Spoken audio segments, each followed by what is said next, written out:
Effort de guerre. Qui paiera la facture? Les tambours de guerre résonnent plus fort que jamais. Les tensions internationales s'intensifient et, inévitablement, les dépenses militaires montent en flèche. Mais qui, au final, devra payer la facture de cet effort de guerre? Le monde est en proie à une instabilité croissante. Des conflits régionaux aux rivalités entre grandes puissances, les foyers de tension se multiplient.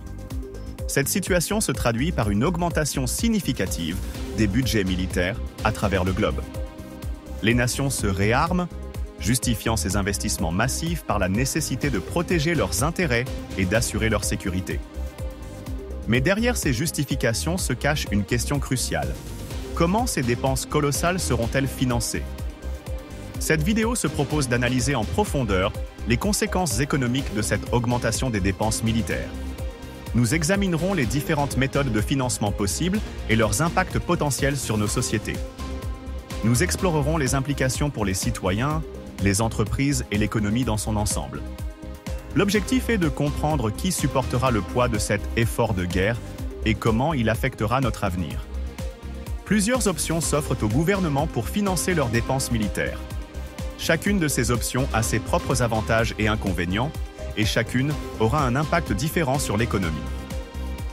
Parmi les méthodes les plus courantes, on retrouve l'augmentation des impôts, l'accroissement de la dette publique et le recours à l'inflation. Analysons de plus près chacune de ces approches. L'une des solutions les plus directes consiste à augmenter les impôts.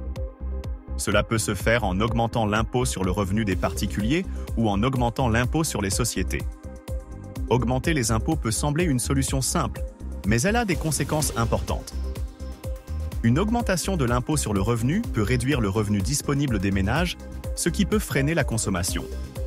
Une augmentation de l'impôt sur les sociétés peut réduire les bénéfices des entreprises, ce qui peut freiner l'investissement et la création d'emplois. De plus, des impôts trop élevés peuvent décourager l'activité économique et inciter à l'évasion fiscale. Une autre option consiste à emprunter de l'argent en augmentant la dette publique. Les gouvernements peuvent émettre des obligations pour financer leurs dépenses militaires. L'augmentation de la dette publique peut sembler une solution facile à court terme, mais elle a des conséquences à long terme. Une dette publique élevée peut entraîner une augmentation des taux d'intérêt, ce qui rend plus coûteux pour les entreprises et les particuliers d'emprunter de l'argent.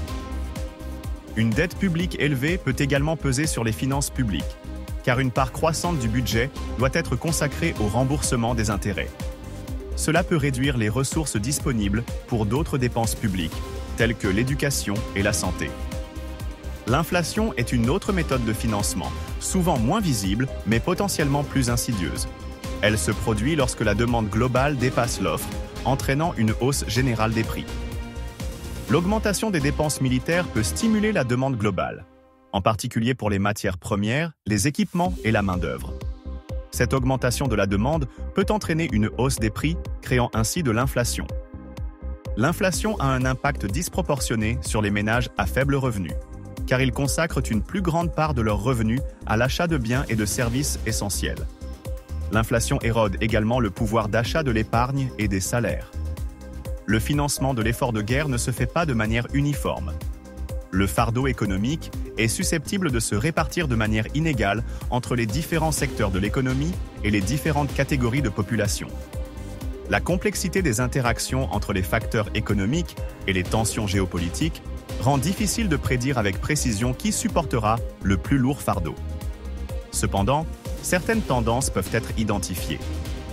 Certains secteurs, comme les entreprises de défense, pourraient bénéficier de l'augmentation des dépenses militaires. D'autres secteurs, comme les industries fortement dépendantes du commerce international, pourraient être confrontés à des perturbations et à des coûts plus élevés. De même, certaines catégories de population, comme les ménages à faible revenu, pourraient être plus durement touchées par l'inflation et les réductions des dépenses publiques dans d'autres domaines. Prenons l'exemple des entreprises de défense. Elles sont susceptibles de voir leurs commandes augmenter, ce qui se traduira par une augmentation de leurs bénéfices et de leurs emplois. En revanche, les industries qui dépendent du commerce international pourraient être confrontées à des difficultés si les tensions géopolitiques entraînent des barrières commerciales ou des perturbations des chaînes d'approvisionnement.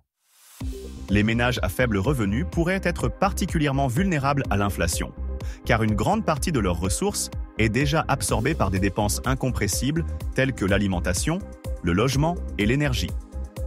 Contrairement aux ménages plus aisés, ils disposent de moins de marge de manœuvre pour absorber la hausse des prix sans affecter leur niveau de vie. Une augmentation des coûts des produits de première nécessité pourrait ainsi les contraindre à réduire d'autres postes de dépenses, voire à s'endetter davantage pour subvenir à leurs besoins quotidiens. Cette situation risque d'accentuer les inégalités économiques et de peser encore plus lourdement sur leur pouvoir d'achat à long terme. Face à ces défis, il est impératif que les décideurs politiques fassent preuve de prudence et de responsabilité, en évaluant avec rigueur l'impact de leurs choix sur l'économie et sur les différentes catégories de la population.